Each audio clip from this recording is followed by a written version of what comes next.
મિત્રો, એક કલેક્ટર સાહેબ પોતાની સરકારી ગાડીમાં ક્યાંક જઈ રહ્યા હતા ત્યારે રસ્તામાં અચાનક એક ચાની દુકાન આવે છે।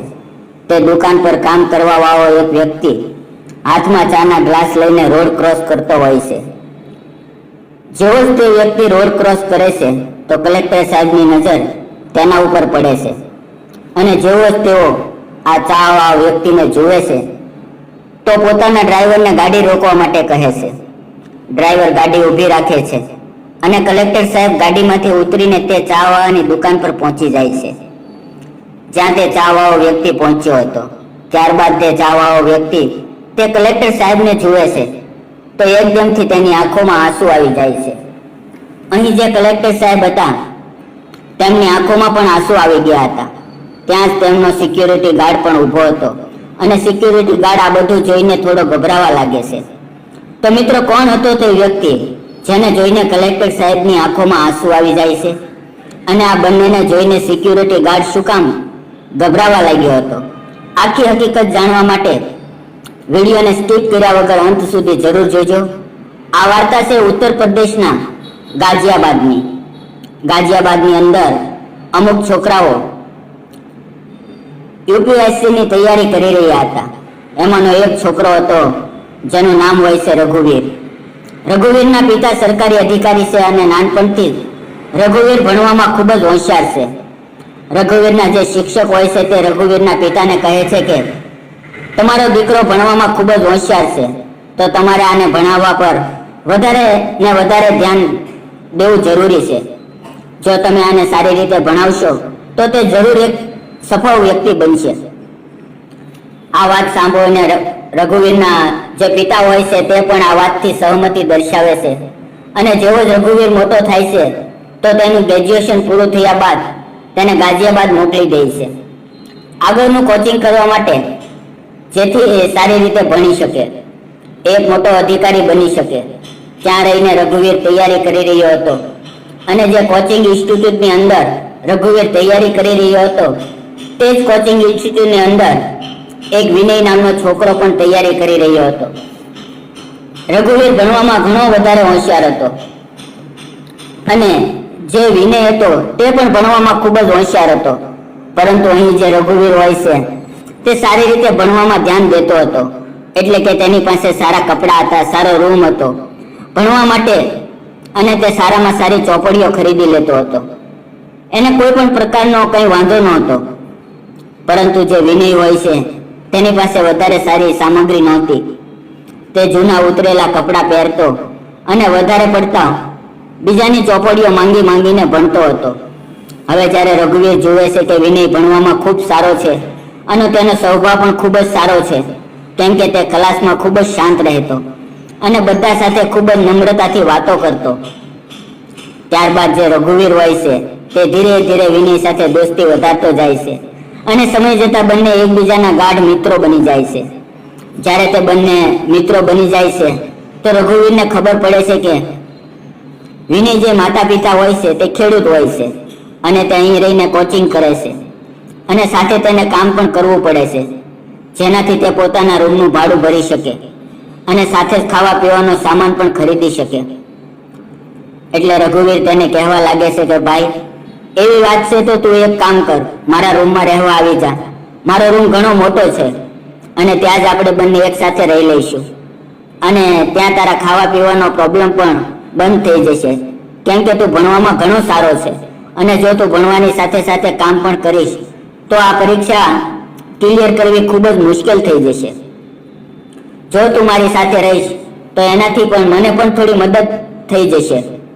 એટલે આ વાત માટે વિનય તૈયાર થઈ જાય છે અને રઘુવીર સાથે જ રહેવા લાગે છે। હવે બંને એક જ રૂમમાં રહેવા લાગ્યા, એક સાથે ભણતા અને જે રઘુવીર હોય છે તે વિનયને ખાવાના રૂપિયા પણ નથી દેવા દેતો। જ્યારે પણ તેમની માટે રાશન આવે છે તો રઘુવીર તેને પૈસા આપવાની ના પાડીને કહે છે કે ના ભાઈ, તારી પાસે આમ પણ ઓછા રૂપિયા છે તો તું આમાંથી રહેવા દે, કંઈ વાંધો નહીં, રૂપિયા મારી પાસે ઘણા છે, તું મારી ભણવામાં મદદ કર તો એના બદલામાં તારી રહેવાની અને ખાવાની વ્યવસ્થા હું જાતે જ કરીશ। એટલે વિનય હોય છે તેને ઘણી મદદ મળી જાય છે અને ત્યાર પછી તે પોતાના ભણવા પર વધારે ફોકસ કરવા લાગે છે. રઘુવીર પોતાના પરિવાર વિશે વિનયને જણાવે છે અને વિનય પણ પોતાના પરિવારની પરિસ્થિતિ વિશે તેને જણાવે છે કે તે લોકો ભલે ખેડૂત છે પણ તેમની આવક એટલી વધારે નથી હોતી, કેમ કે મમ્મીની તબિયત પણ ખરાબ રહે છે. એટલા માટે મારા પિતા ઘણા ઓછા રૂપિયા મને મોકલી શકે છે, એટલા માટે જ મારે કામ કરવું પડતું હતું. પરંતુ જ્યારથી તેની જિંદગીમાં રઘુવીર આવ્યો છે ત્યાર પછી તેનું ભણતર ઘણું સરળ થઈ ગયું અને હવે તે દિવસ રાત એક કરીને પોતાના ભણવા પર ધ્યાન કેન્દ્રિત કરે છે. અહીંયા જે રઘુવીર હોય છે તે પણ પોતાના ભણવા પર બરાબર ધ્યાન આપે છે અને ધીરે ધીરે જ્યારે બંને પહેલી પરીક્ષા આપે છે યુપીએસસી માટે, તો બંને જણા તેમાં ફેલ થઈ જાય છે. કોઈની પણ પ્રી એક્ઝામ ક્વોલિફાઈડ થઈ નહોતી, એટલે વિનય હોય છે તે પૂરી રીતે ભાંગી પડે છે. પરંતુ રઘુવીર તેને હિંમત આપે છે અને કહે છે કે તું ચિંતા ન કર, તને કંઈ પણ ચિંતા કરવાની જરૂર નથી, હું છું ને, અહીંથી તને બધી જ વ્યવસ્થા કરી દઈશ. ત્યાર પછી તે ફરીવાર ટ્રાય કરે છે પરંતુ ફરીથી રહી જાય છે અને આવી રીતે તેમને 4 એમ્પલેટ નીકળી જાય છે. જેવા જ તેમના 4 એમ્પલેટ નીકળી જાય છે તો વિનય જે પિતા હોય છે તે પાછા પોતાના ઘરે બોલાવવા લાગે છે. કહે છે કે બેટા, પરિવારની પરિસ્થિતિ ઘણી વધારે ખરાબ છે અને જે રૂપિયા હું તને મોકલું છું તે હવે આગળથી નહીં મોકલી શકું. આ વાત સાંભળીને વિનય ખૂબ જ ચિંતામાં આવી જાય છે અને તેના પિતાને કહે છે કે હજી મારે 2 એટેમ્પ્ટ બાકી છે, એટલે મને આ 2 હજી આપી દેવા દો. કદાચ બની શકે કે મારી કિસ્મત ચમકી જાય, કેમ કે અત્યાર સુધી તે બંને પ્રી અને મેન્સ બંને ક્વોલિફાઈડ કરી નાખતા હતા, પરંતુ તે બંને મિત્રોનું ઇન્ટરવ્યુ રહી જતું હતું.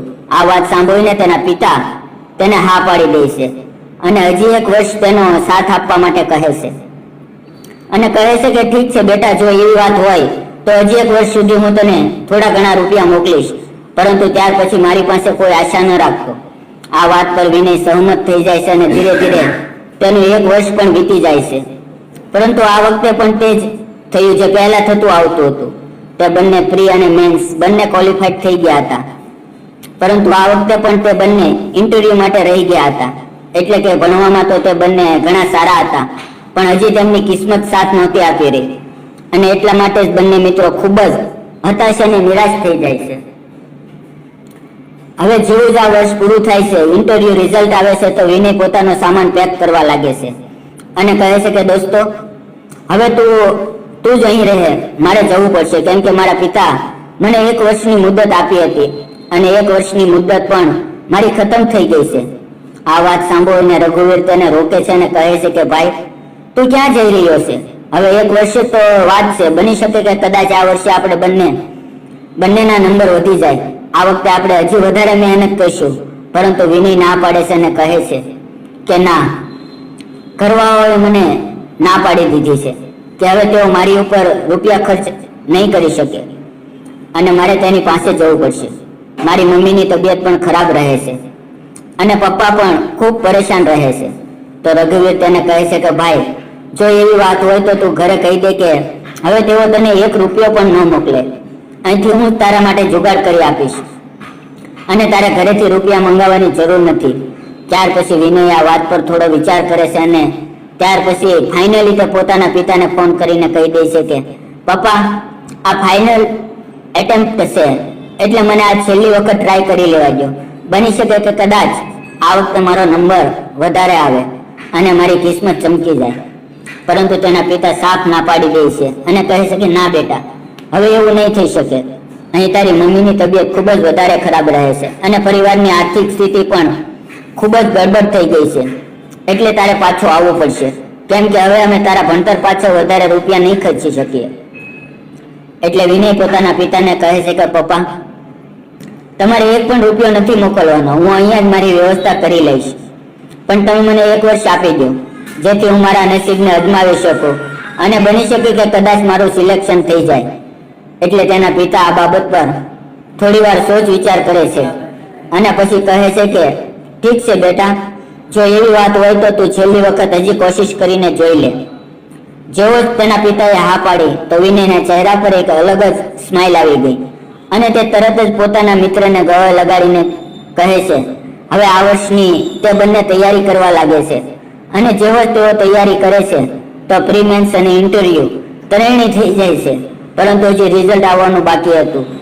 બંને મિત્રો ખૂબ જ આશા સાથે પરિણામની રાહ જોઈ રહ્યા હતા. અને જેવું જ રિઝલ્ટ આવે છે તો એ દરમિયાન જે રઘુવીર હોય છે તે પૂરી રીતે હિંમત હારી જાય છે, કેમ કે આ તેનો લાસ્ટ એટેમ્પ્ટ હતો અને આ વખતે પણ તે રહી ગયો હતો. પણ જેવો જ તે વિનયનું રિઝલ્ટ જુએ છે તો તેનું દુઃખ થોડું ઓછું થાય છે, કેમ કે તેનો મિત્ર, જે મિત્રતાની પાછળ તેણે ઘણા રૂપિયા ખર્ચ કર્યા હતા, તેનું ક્લિયર થઈ ગયું હતું અને તે કલેક્ટર બની ગયો હતો.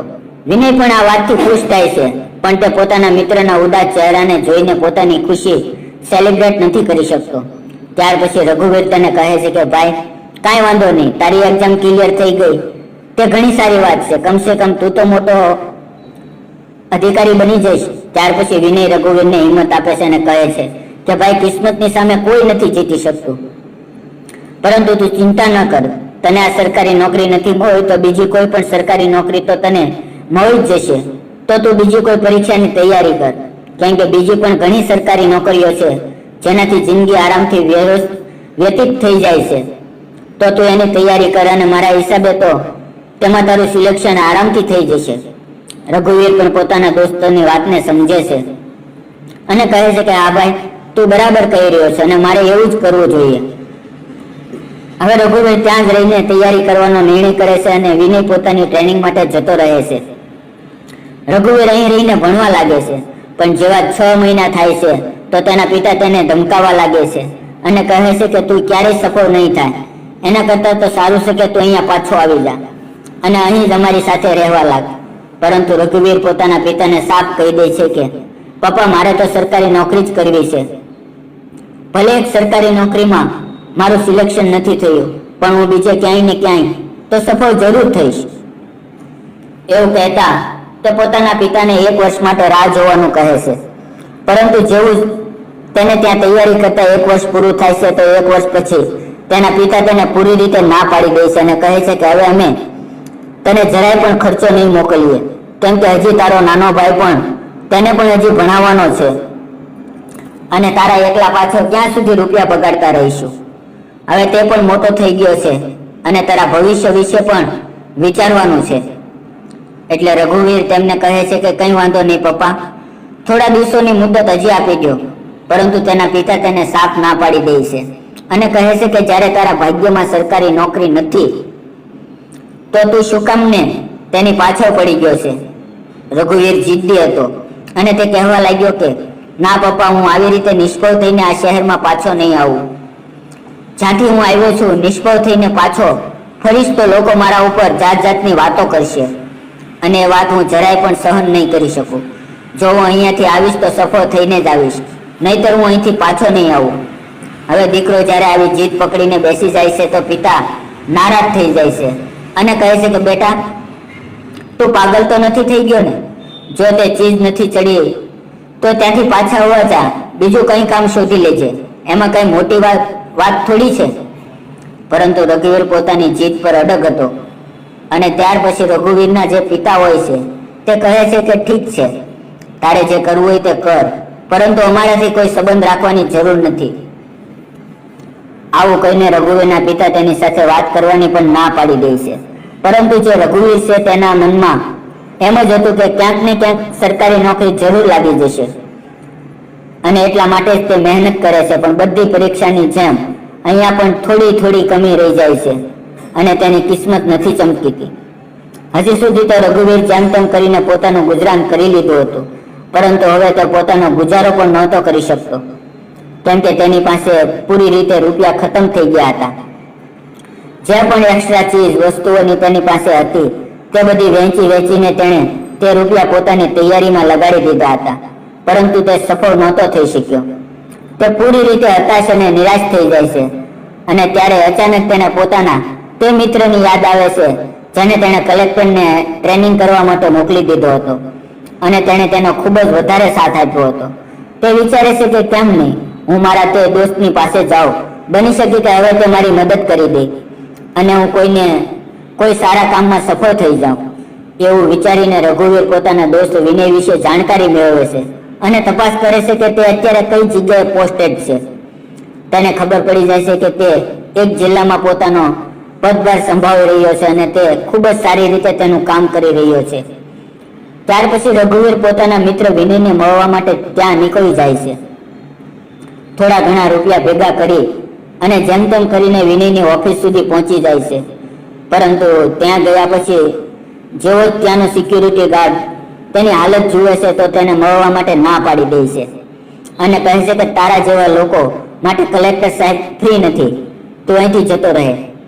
ત્યાર પછી રઘુવીર સિક્યુરિટી ગાર્ડની વાત સાંભળીને તેને કહેવા લાગે છે કે જુઓ, જે કલેક્ટર સાહેબ છે તે મારા મિત્ર છે અને બંને જણા સાથે જ ભણ્યા હતા. પરંતુ સિક્યુરિટી ગાર્ડને તેની આ વાત પર વિશ્વાસ નથી થતો અને તે રઘુવીરને ધક્કા મારીને ત્યાંથી ભગાડી દે છે. પણ રઘુવીર ત્યાં ઓફિસની બહાર જ બેસી જાય છે અને વિચારે છે કે જ્યારે પણ કલેક્ટર સાહેબ બહાર નીકળશે તો હું તેમને દેખાઈ જઈશ અને ત્યાર પછી તે મને મળવા માટે આવી જશે. રઘુવીર બહાર બેઠો હતો અને પોતાના મિત્ર વિશે વિચારી રહ્યો હતો કે કઈ રીતે તે બંને એક સાથે રહેતા હતા. પણ આજે તેણે વિનયને મળવા પણ નથી દઈ રહ્યા. રાહ જોતા જોતા સાંજે પડી જાય છે અને સાંજ સમયે જેવો જ વિનય ત્યાંથી પોતાની ગાડીમાં નીકળે છે તો રઘુવીર તેની ગાડી તરફ આગળ વધે છે. પરંતુ વિનય ના તો તેને જોઈ શકે છે અને ના તો પોતાની ગાડી રોકે છે. વિનય ત્યાંથી સીધો નીકળી જાય છે અને આ વાત જોઈને રઘુવીરને લાગવા લાગે છે કે વિનય હવે સફળ વ્યક્તિ બની ગયો છે તો તેનાથી મળવા જ નથી માંગતો. આ વાત જોઈ તેને ખૂબ જ ધક્કો લાગે છે કે તેનો દોસ્ત તેની સાથે સામેથી ગયો પરંતુ તે તેને ઓળખ્યો પણ નહીં. એટલે તે એકદમ દુઃખી થઈને ત્યાં બેસીને રડવા લાગે છે. થોડી વાર ત્યાં બેસીને રડ્યા પછી તે વિચારે છે કે આવી રીતે સમય વ્યતીત નહીં થાય. જો મારે જીવતું રહેવું છે તો કંઈક ને કંઈક કામ તો કરવું જ પડશે. અને આવી રીતે ફરતા ફરતા તે એક ચાની દુકાન પર પહોંચી જાય છે જે કલેક્ટર સાહેબની ઓફિસથી લગભગ માત્ર 400 મીટર દૂર હતી. ત્યાં આગળ જઈ રઘુવીર ચાવા અને કહેવા લાગે છે કે ભાઈ, તમારે ત્યાં કોઈ કામ હોય તો મને આ કામ આપી દો. કેમ કે હમણાં રઘુવીર પાસે એક પણ રૂપિયો હતો નહીં અને તેના માતા પિતા પણ તેની સાથે વાત કરવા તૈયાર નહોતા. એટલે તે વિચારે છે કે કેમ નહીં ચાની દુકાન પર જ કામ કરી લઉં અને અહીંથી થોડા ઘણા રૂપિયા કમાઈને પછી હું પાછો જતો રહીશ અને પછી જોઈશ કે આગળ મારે શું કરવું છે. પછી ચાવાઓ પહેલા તો તેને ના પાડે છે પરંતુ જ્યારે રઘુવીર તેને કહે છે કે તેની પાસે એક પણ રૂપિયો નથી અને પાછા જવા માટે પણ તેને રૂપિયા જોઈશે એટલા માટે જ તે કામ માંગી રહ્યો છે. તેની વાત સાંભળીને ચાવાઓ તેની મદદ કરવા માટે તૈયાર થાય છે અને કહે છે કે કંઈ વાંધો નહીં બેટા, જો એવી વાત હોત તો તું અહીંયા કામ કરી લે અને જો અહીં તારું કોઈ પણ ના હોય તો રાત્રે પણ તું અહીંયા ચાની દુકાનમાં સૂઈ જજે. ચાવા કાકાને તેને પૂરી મદદ કરી અને ત્યાર પછી રઘુવીર ચાની દુકાન પર કામ કરવા લાગી જાય છે અને રાતના સમયે ત્યાં જ સૂઈ જાય છે. લગભગ 2-3 દિવસ સતત તે દુકાન પર કામ કરે છે અને રૂપિયા ભેગો કરી રહ્યો હતો. પાછા જવા માટે હવે જેવો જ એક દિવસ તે ચાની દુકાન પરથી ચા દેવા માટે જાય છે અને ત્યાંથી પાછો ફરી રહ્યો હતો તો તે દરમિયાન જ કલેક્ટર સાહેબની ગાડી ત્યાંથી પસાર થઈ રહી હતી અને વિનય જે કલેક્ટર સાહેબ હોય છે તેની નજર રઘુવીર પર પડી જાય છે અને જે ત્યાંથી ચાના કપ લઈને જઈ રહ્યો હતો. પહેલી નજર તેને જોયા પછી એકવાર તો વિનયને વિશ્વાસ નથી થતો પરંતુ છતાં તે કન્ફર્મેશન કરવા માંગે છે કે આ ખરેખર રઘુવીર છે કે પછી મારો વહેન છે. એટલે તે ડ્રાઈવરને ગાડી રોકવા માટે કહે છે અને પોતાની ગાડીમાંથી ઉતરે છે અને એટલે જે સિક્યુરિટી ગાર્ડ હોય છે તે જુએ છે કે કલેક્ટર સાહેબ ગાડીમાંથી ઉતરી રહ્યા છે તો તે પણ સાથે સાથે ઉતરી જાય છે અને તેની સુરક્ષા માટે તેમની સાથે સાથે ચાલવા લાગે છે. કલેક્ટર સાહેબ સીધા જ તે ચાની દુકાન પર પહોંચી જાય છે જ્યાં રઘુવીર કામ કરતો હતો અને જેવો તેઓ રઘુવીરની સામે ઊભા રહે છે તો એકદમથી રઘુવીરની આંખોમાં આંસુ આવી જાય છે અને જેવો જ કલેક્ટર સાહેબ રઘુવીરની આંખોમાં આંસુ જુએ છે તો તેઓ સમજી જાય છે કે આ બીજું કોઈ નહીં પણ તેનો મિત્ર રઘુવીર જ છે. અને ત્યાર પછી તેમની આંખોમાં પણ આંસુ આવી જાય છે. હવે તે સિક્યુરિટી ગાર્ડ જેણે તે દિવસે રઘુવીરને ત્યાંથી ભગાડી મૂક્યો હતો અને તેને મળવા નહોતો દીધો તે આ બધું જોઈને હેરાન રહી જાય છે કેમ કે આ વ્યક્તિને જોઈને કલેક્ટર સાહેબની આંખોમાં આંસુ આવી ગયા હતા. તો નક્કી આ તેમનો મિત્ર જ છે, તેમની સાથે ભણતો હતો અને કલેક્ટર સાહેબ પણ તેને સારી રીતે ઓળખે છે. પરંતુ તે દિવસે તેણે તેને મળવાની ના પાડી દીધી હતી, એટલે તે ગભરાવા લાગે છે. ત્યાર પછી જે વિનય હોય છે તે એકદમથી રઘુવીરને પોતાના ગળે લગાડી લે છે. ત્યાં ચારે બાજુ જેટલા પણ લોકો હતા તે આ બધું જોઈને હેરાન થઈ જાય છે. કલેક્ટર સાહેબને એવું શું થઈ ગયું કે આ એક ચાવાને પોતાના ગળે લગાડી લીધો છે? આખરે શું કહાની છે? ત્યાર પછી વિનય રઘુવીરને કહેવા લાગે છે કે ભાઈ, તું અહીંયા કઈ રીતે અને તારી હાલત આવી કઈ રીતે થઈ ગઈ? જો એવી વાત હતી તો તું મને મળવા આવી શકતો હોત, પરંતુ તે મને મળવા ઉચિત કેમ ન સમજ્યું? એટલે રઘુવીર કહે છે કે આવ્યો હતો હું તારી ઓફિસે, પરંતુ તારા સિક્યુરિટી ગાર્ડે મને બહાર જ ધક્કા મારીને ભગાડી મૂક્યો હતો અને હું તારી ઓફિસની બહાર જ રાહ જોઈ રહ્યો હતો કે જ્યારે મારો દોસ્ત બહાર નીકળશે તો મને ઓળખી લેશે, પરંતુ તારી ગાડી તો મારી સામેથી જતી રહી અને હું તારી ગાડીને પાછો પણ આવ્યો હતો, પરંતુ તે આ વાત ઉપર જરાય ધ્યાન દીધું નહીં. રઘુવીરની આ વાત સાંભળીને વિનય પહેલા તો પોતાના સિક્યુરિટી ગાર્ડ તરફ જુએ છે, એટલે સિક્યુરિટી ગાર્ડ ગભરાઈને તેની પાસે માફી માંગવા લાગે છે. કહે છે કે સાહેબ, મને નહોતી ખબર, આમની હાલત જોઈને લાગી નહોતું રહ્યું કે તમારા મિત્ર છે. એટલે કલેક્ટર સાહેબ તેને ખૂબ જ ધમકાવે છે, પણ રઘુવીર તેને રોકી લે છે. કહે છે કે ભાઈ, કઈ વાંધો નહીં, આનાથી ભૂલ થઈ ગઈ, તેને માફ કરી દે. રઘુવીરના કહેવા પર કલેક્ટર સાહેબ શાંત થઈ જાય છે અને રઘુવીરને કહે છે કે ભાઈ, આગળ વધુ વાતો ઘરે જઈને કરશું અને તું અત્યારે જ મારી સાથે ચાલ. ત્યાર પછી રઘુવીર કલેક્ટર સાહેબ સાથે જવા લાગે છે અને ચાવા કાકા તેને જતા જુએ છે. તે કાકા વિચારે છે કે હું તો આની વાતોને એમ જ સમજી રહ્યો હતો કે અત્યાર સુધી રઘુવીર તેમને ઘણી વખત જણાવ્યું હતું કે હું અને અહીંના જે કલેક્ટર છે અમે બંને સાથે ભણતા હતા અને અમે બંને મિત્રો છીએ, પરંતુ ચાવા કાકા વિચારી રહ્યા હતા કે કદાચ આના મગજ પર કંઈક બીજી અસર થઈ ગઈ છે, એટલા માટે આવું કહી રહ્યો હશે. ત્યાર પછી રઘુવીર અને વિનય બંને બંગલા પર જતા રહે છે અને જ્યાં તેને સરકારી આવાસ મળ્યો હતો, અને ત્યાં પહોંચ્યા પછી સૌથી પહેલા વિનય પોતાના સારા કપડાં રઘુવીરને પહેરવા માટે આપે છે અને સારી રીતે નાહી ધોઈને તૈયાર થવા માટે કહે છે. ત્યાર પછી તે બંને વાતો કરે છે અને વાતો દરમિયાન રઘુવીર પોતાની આખી કહાની વિનયને જણાવી લઈને કહે છે કે ભાઈ, હવે કંઈ પણ નથી બચ્યું, બધું પૂરી રીતે બરબાદ થઈ ગયું છે અને મારી પાસે હવે કંઈ પણ નથી જેનાથી હું પોતાનું જીવન વ્યતીત કરી શકું. એટલે વિનય કહે છે કે ભાઈ, તું ચિંતા ન કર, મારી પાસે બધું જ છે અને હું તારો સાથ આપીશ જે રીતે તે મારો સાથ આપ્યો હતો. કહે, તું શું કરવા માંગા છો? તો રઘુવીર કહે છે કે ભાઈ, હું તો એક સફળ વ્યક્તિ બનવા માંગુ છું, જેથી મારા માતા પિતા જે મારાથી વાત પણ નથી કરતા એ મારા ઉપર ગર્વ મહેસૂસ કરે અને કહે કે બેટા, તે અમારું નામ રોશન કરી નાખ્યું. એટલે વિનય કહેવા લાગે છે કે તું એવું કર, જ્યાં આપણે ભણતા હતા ત્યાં તું એક કોચિંગ સેન્ટર ખોલી લે, જ્યાં તું બધાને યુપીએસસી ની તૈયારી કરાવ, કેમ કે નોલેજ તો તારી પાસે ઘણું વધારે છે અને આ જ નોલેજનો ઉપયોગ કરીને તું કેટલાય છોકરાઓને તેમના ભવિષ્ય સુધારી પહોંચાડી શકાશો અને આ કામ કરવામાં જ તારી ભલાઈ છે. તેની આ વાત સાંભળીને રઘુવીર પણ સહમત થઈ જાય છે અને ત્યાં જ આગળ ગાઝિયાબાદમાં જ્યાં તે બંને જણા ભણતા હતા, કોચિંગ કરતા હતા, ત્યાં જ વિનય તેના માટે એક બિલ્ડિંગ ભાડે લે છે, જે બિલ્ડિંગનો પૂરો ખર્ચો તે પોતે ઉપાડે છે અને રઘુવીરને ત્યાં બાળકોને ભણાવવા માટે છોડી દે છે. ગરીબ બાળકોને તે ફ્રીમાં એજ્યુકેશન આપે છે અને સારી રીતે ભણાવે છે. રઘુવીરના ભણાવેલા ઘણા છોકરાઓ મોટા મોટા અધિકારી બની જાય છે અને હવે રઘુવીર પણ સારા એવા રૂપિયા કમાવા લાગ્યો હતો. જ્યારે આ વાત રઘુવીરના માતા પિતાને ખબર પડે છે તો એ લોકોને પણ પોતાના દીકરા પર ખૂબ જ ગર્વ થાય છે.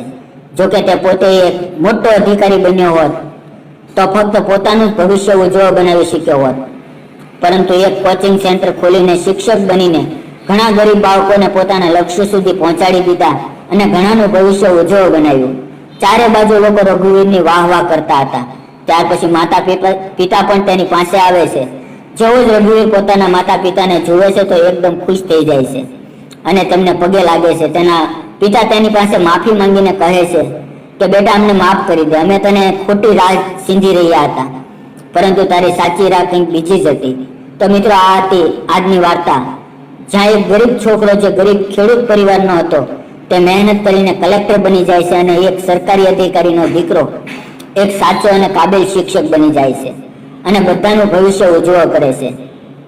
તમે બંને મિત્રો વિશે શું કહેવા માંગો છો? રઘુવીર વિશે તમે શું વિચારો છો? કલેક્ટર વિનય વિશે કોમેન્ટ કરીને જરૂર જણાવજો. અને જો વાર્તા ગમી હોય તો લાઈક કરી વધુમાં વધુ શેર પણ કરજો. અને આવી જ અવનવી વાર્તાઓ સાંભળવા માટે ચેનલ સાથે જોડાયેલા રહેજો. ફરી મળશું આવતીકાલે. ધન્યવાદ મિત્રો.